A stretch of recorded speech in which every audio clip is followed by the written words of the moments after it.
Within the scope of life, we often wonder about the morality of living without laws or rules. Would some humans uphold some notion of good behavior without being forced to?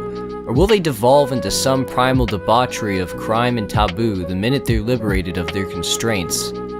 The best way, perhaps, to experience this in its fullest extent is to experience it through the medium of video games, specifically sandbox games.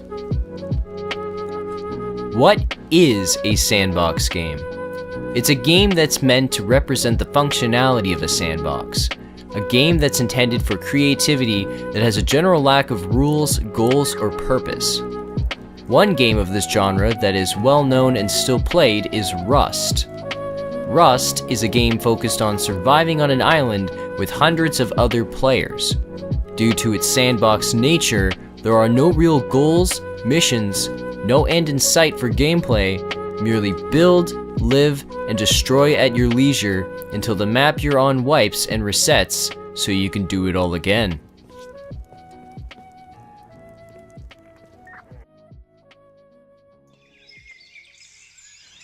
Rust is one of the few games that comes closer to being a simulation more than it does being a game. And with it comes the question we just asked. Without rules or laws, how would humans respond? This brings us to the thesis question that I'm posing for this video. With this setting, what motivates people's behavior, and is behavior out of self-preservation technically evil? For starters, let's get some definitions out of the way for our dissection of Rust and games similar to it. To properly explain the mechanics behind Rust's ecosystem, we need to define what a naked is in terms of players, what a Zerg and clan is in terms of player formation, and what a role player and griefing is in terms of player behavior. Lastly, we have a few philosophical terms to define, being egoism, altruism, sadism, empathy, and psychopathy. Along with these, another more modern term, trolling, will be defined as well. For the sake of video length, I'm going to have the definitions display on screen so the video can be paused and they can be read. Now that we have definitions out of the way, let's proceed with explaining what an experience in Rust is like. When you begin Rust, there's a multitude of servers available to pick from. Some are official game developer servers, while others are community-based or even modified servers with different rules and functionality. When you've chosen a server and loaded into the map, you'll be greeted with the sight of waking up on a beach. You begin the game completely and utterly naked, with nothing but a torch in case it's dark, and a rock to smash things with for resources. You have a calorie bar, a hydration bar, and a bar representing your overall health. If you dehydrate, you can't run. If you starve, you slowly lose health over time. If you run out of health from taking damage, you're downed and can be rescued by another player. During this time, your inventory is open for all to see, with the downed player functioning somewhat like a living in-game container. Even when players log out, they exist within the world, asleep in a similar state of public access to anyone who can stand next to them and activate them like a container. Keep this information in mind because it comes into play later when we discuss how players tend to interact. If a player loses all of their HP from starving or suffocating underwater, or from being way too cold, they immediately die without being drowned. Rust even features a temperature system with extreme hots and colds, with both interacting with a player's overall wetness the same way that they would in real life. Rust has gone above and beyond to simulate reality, even including a button on the keyboard that allows the player to maintain their body in a certain orientation while being able to freely turn their neck to look around or even behind them as they walk or run or perform any other tasks. Features like this are important because Rust is full of danger, and it's definitely found in wildlife, but more than anything, it's found in other players. Humans are social creatures and are often found forming groups for safety. That can also be found within Rust. Players form clans with one another, shown by a name or an acronym for one preceding a player's name. Just like countries and towns within real life, clans go to war sometimes and fight battles that can be large-scale enough to entirely disrupt a server's environment. However, it's not easy to join many clans. Usually, it requires you needing to know someone outside the game in order to get in, or getting to know someone in-game, which is hard due to one major rule players within Rust follow very, very dedicatedly. Trust no one. You're just about ready to play Rust. I'm glad you're excited. There's just one more thing. The final rule, the most important of them all, is never trust anyone.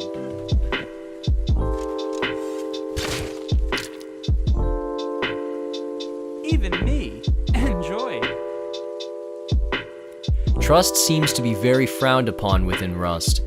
People tend to prioritize their own safety above making friends. Shoot on sight, that's something you'll hear a lot in Rust. Even if a player is naked, shoot on sight. The big question is, why shoot on sight? Surely everyone's been a fresh player once, getting continually killed over and over. There's more than enough resources for some players, and others just harvest and build, without interacting violently with others. Yet a vast majority of players will kill on sight unprovoked, and will even pursue you if you flee. Self-preservation is indeed important. Most humans will satisfy their most basic needs out of a need of egoism before moving on to altruism, but players who have a weapon or tool have them visibly on their bodies. Any armor or clothing can be seen clearly, and any tools equipped are in hand. Even if a player isn't technically equipped with tools, but still has them in their inventory, there's a cloth sash on the player model to indicate that they have some means of carrying items on their naked body. So players who truly, honestly have nothing are very distinct from those who obviously have clothes, but even from those who have made tools and have items, but still remain unclothed and naked.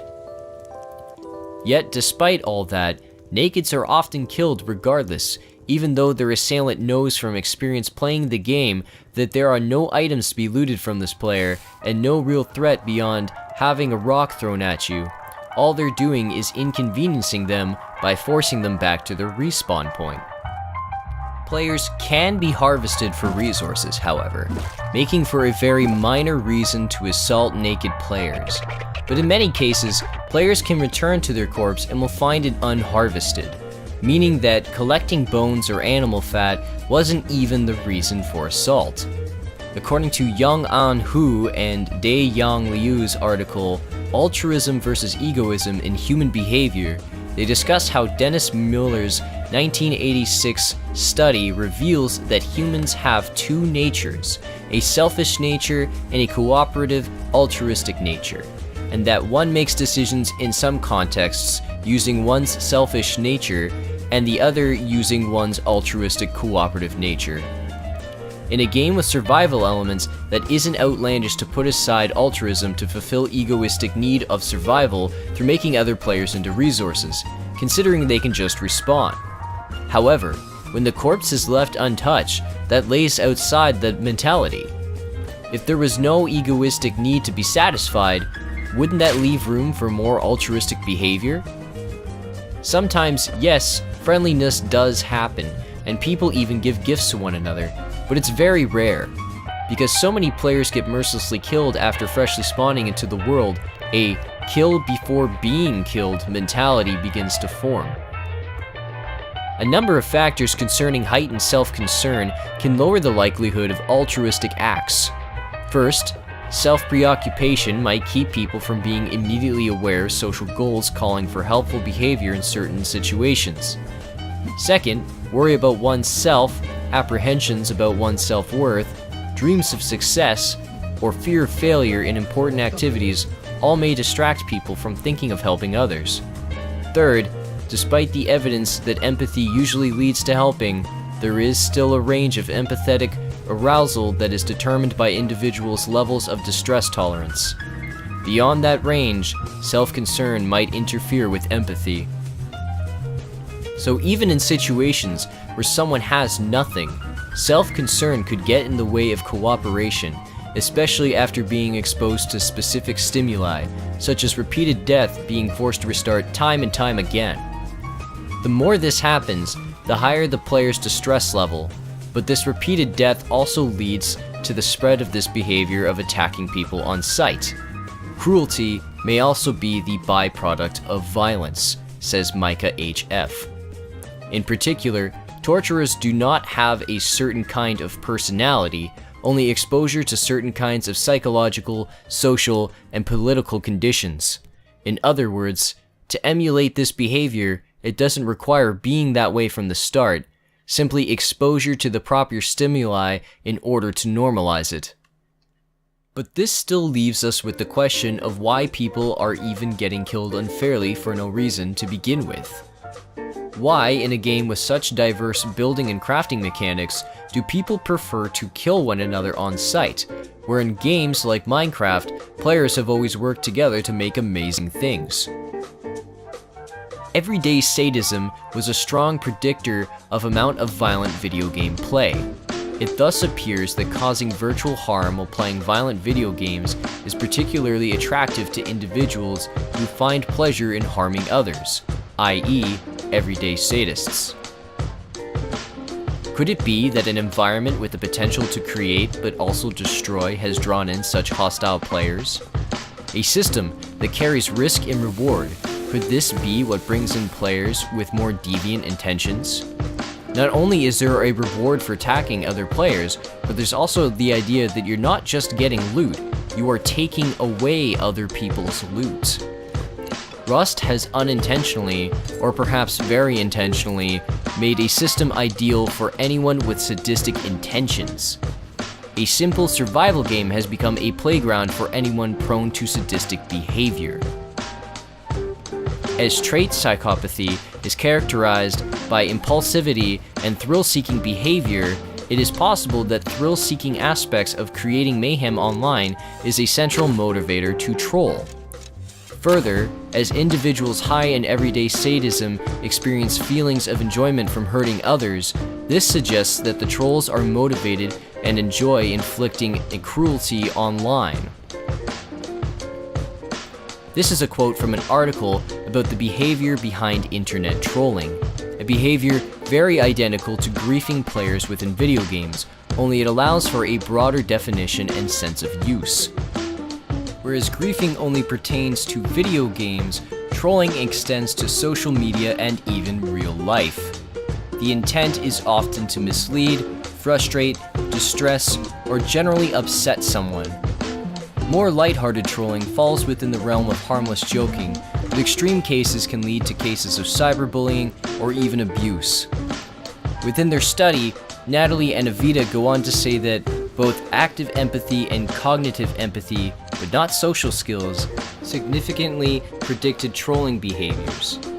Effective empathy was a significant negative predictor of trolling behavior, corroborating previous research that individuals lower on active empathy measures are more likely to engage in antisocial behavior. Thus far, we know players will kill without need for resources or fear of being threatened. Revisiting what was said earlier about the game mechanics, we also know that when a player is hurt enough, they're downed and their inventory can be accessed and they essentially can be robbed. However, despite that, players tend to kill downed players when they could simply help them up after taking their things. Without tools or a rock, a player has no way of physically harming anyone, and arguably would even be better off dead and spawning fresh with a new rock to harvest with. But even if they beg for their lives, most assailants don't let their victims live. It seems conclusive that in a lawless world where survival is the goal, humans turn to hostile behavior.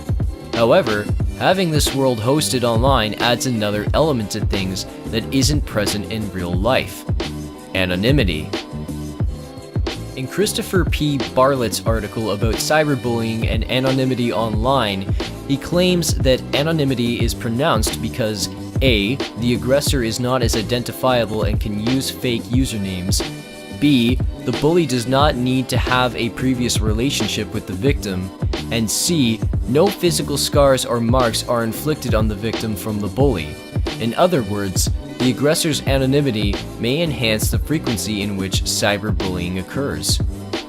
He continues by saying, feeling anonymous and being anonymous are not identical, and even if the cyber victim can identify their aggressor, the bully may still feel anonymous, which may predict cyberbullying frequency. By simply feeling anonymous, people are more disposed to being cruel towards one another. Not to mention that people with psychotic traits engage in thrill-seeking behavior. With tendencies towards cruelty, which requires a lack of empathy, which in turn encourages psychopathy and hinders a sense of altruism, coupled with a system where those who lose everything, and those who win take everything, Rust was ripe for this sort of behavior, simply by drawing in the wrong crowd for those seeking to simply craft and interact peacefully. With all this aside, is killing another player for survival technically evil? In terms of the game's environment, it could be considered justified when you factor in how many other players are violent from the get-go. Most animals greet strange animals with violence to deter predators, and within Rust, the only difference is that the predators present there are other players. Thank you for watching my video about Rust. This is for my term project for Evil and Humanity within the elective system at Conestoga College. And if you are not the prof for that program and you're watching this video, that means I felt brave and uploaded it to YouTube. So if that's the case, thank you for watching. If you're the professor, thank you also for watching. I hope this video was adequate in explaining the nature of behavior within Rust.